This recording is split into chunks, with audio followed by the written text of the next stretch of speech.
So, your character is Deadpool. Mm-hmm. What does Deadpool mean to you? How is it to play Deadpool? It's in some ways a dream come true. I've wanted to play the character for most of my adult life, I think, about 10 years or so. So I was really excited that they were going to put it in a movie of any kind. I was really hoping they'd do a standalone movie a few years ago of the film, but it's a tough character to bring to the big screen. So when I heard that they were going to have Wade Wilson / Deadpool in the Wolverine movie, I was hoping that they'd call me at some point, and if they didn't call me, I was going to call them. Mm-hmm. So what challenges did you face playing Deadpool?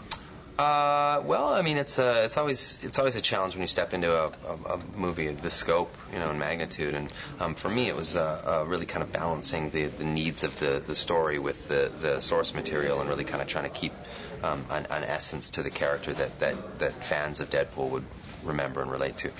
So that was difficult. But I mean, in terms of like the practical issues, for me, it was the sword training was incredibly challenging and fun for me and exciting. And you spend months and months and months working on a sword sequence that, when you watch the film, is maybe 45 seconds long. But it's worth it because I feel like I'm watching the movie, and that's me up there, not a stunt double, and I'm able to kind of pull it off in a way. So you didn't have any stunt doubles? No, there's stunt doubles for certain stuff, but none of the sword work. The sword work's all stuff that I did. Yeah. Okay. So what superhero power would you have if you had your choice? God, if I had my choice, I think it'd be funny to have a superpower that's less violent. Maybe like thumb wrestling, crochet, blogging, cooking. What do you want people to get out of this movie besides like the entertainment factor in it? I have very little agenda for the audience in terms of anything. I feel like when they go see a movie, it's a whole universe and experience unto themselves. So I mean, I hope they enjoy the film. I hope I hope it preserves some of the mythology of the X-Men franchise, which I think people love and can relate to in a certain degree. And but other than that, no, I feel like it's a movie-going experience is sort of somewhat sacred to me. It's to each their own. So. Do you know why maybe these superhero films are so popular these days? Why do you think that is? I don't know exactly why superhero movies are, but I feel like the X-Men franchise is not necessarily a superhero franchise as much as it is a story about ostracization and people that feel as though they've been pushed out of society unjustly for being different.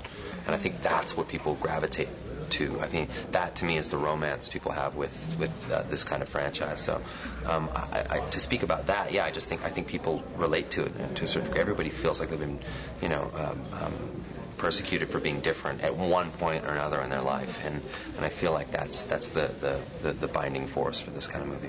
And there's a lot of emphasis on the government doing secret things and doing naughty things and stuff. Yeah. So, there is. Do you have anything to say about that? Or?